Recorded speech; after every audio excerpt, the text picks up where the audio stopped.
दाहोद जिला निर्वाचन अधिकारी योगेश निर्गुण की अध्यक्षता में एक प्रेस वार्ता हुई।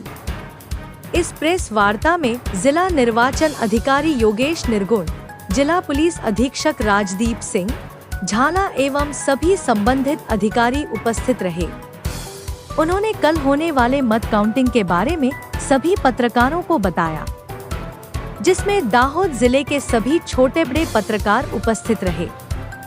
पूरी खबर हम आपको आगे बताएंगे, लेकिन उससे पहले आप ये रिपोर्ट देखिए। दाहोद से महेश वर्मा की खास रिपोर्ट। चूंटणी अनुसंधाने चूंटणी पंचनी गाइडलाइन मुजब समग्र सुरक्षा बंदोबस्त काउंटिंग सेंटर पर 3 स्तर में रहेशे, जेमां अंदरना प्रथम स्तर में CISFना जवानों रहेशे, द्वितीय स्तर में SRPFना जवानों रहेशे अने आउटर लेयर में दाहोद जिला पुलिसना जवानों और अधिकारीओ कार्यरत रहेशे।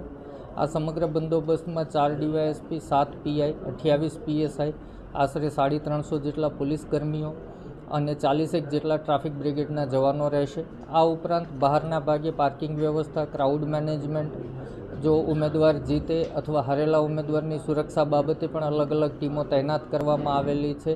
આમ સંપૂર્ણ સુરક્ષા બંદોબસ્તની વ્યવસ્થા કરી દેવામાં આવેલ છે।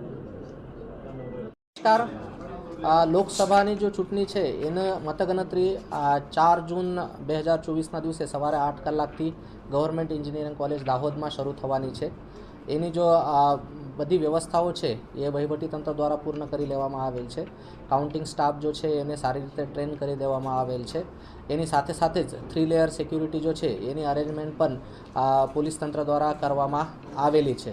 આપણા અહીંયા ઇલેક્શન કમિશન દ્વારા 2 કાઉન્ટિંગ ઓબ્ઝર્વર મોકલવામાં આવેલ છે। એક તો આપણી પાસે જો પહેલેથી જ હતા મોહમ્મદ અકબર વાની સાહેબ, અને બીજા જો છે એ ઉત્તરાખંડથી આવ્યા છે બીરસિંહજી।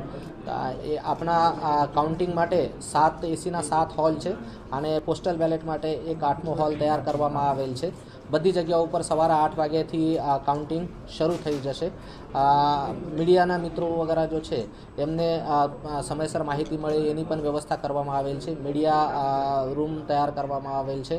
પબ્લિક કમ્યુનિકેશન કેન્ડિડેટ અને એના એજન્ટ માટે અગર એમને કંઈ કમ્યુનિકેશન કરવાનું હોય એના માટે પબ્લિક કમ્યુનિકેશન રૂમ પણ તૈયાર કરવામાં આવેલ છે।